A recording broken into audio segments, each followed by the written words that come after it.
Yeah, I've been doing stunt work for just about 30 years. And although my team and I are mostly known for is playing with fire, working with fire, different things of that sort.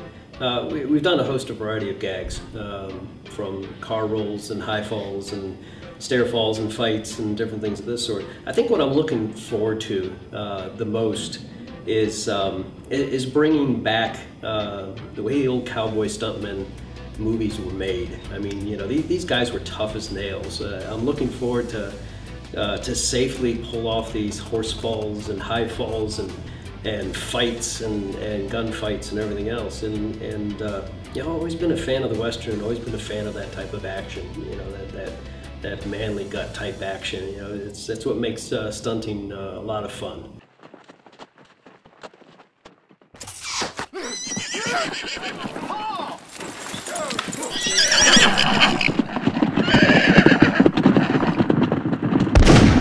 What we did in the preliminary is start off with looking at a high fall out of a barn during the shootout. We're talking about a 28-foot fall, not too bad. And what I ended up doing is I brought in a fellow of mine, Mark Mosier, to come in and do the high fall. He's pretty proficient in it and does a good job. We set up what's called a simple box rig to catch him coming down. So we had some landing mats and some cardboard boxes, and he did a few practice falls from a low height, and then did the fall from the height.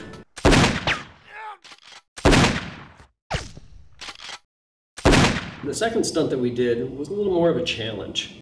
Well, there was a facade buildings at the stage, and we noticed this big window, and we wanted to kind of do something with the window, and Wayne had mentioned something about maybe having somebody get shot back through this window, and that got me thinking, going, I've got a device that if this cowboy got shot with a shotgun blast to go back through the window, and I had a device that'd be able to jerk him clean off his feet back there, and Wayne liked it. He thought the idea sounded good. So the first step that we did was we took measurements. Took measurements of the window, took measurements of the building, and took those measurements, and I took them to my place and set up what's known as an air ratchet.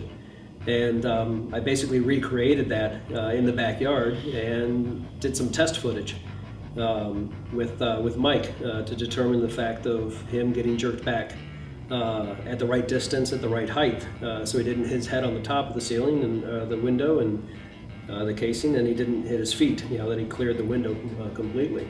Action! Now this device is pretty intense.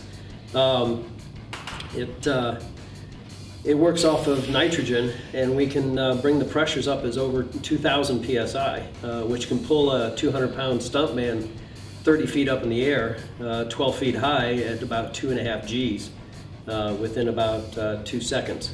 So it's quite a ride.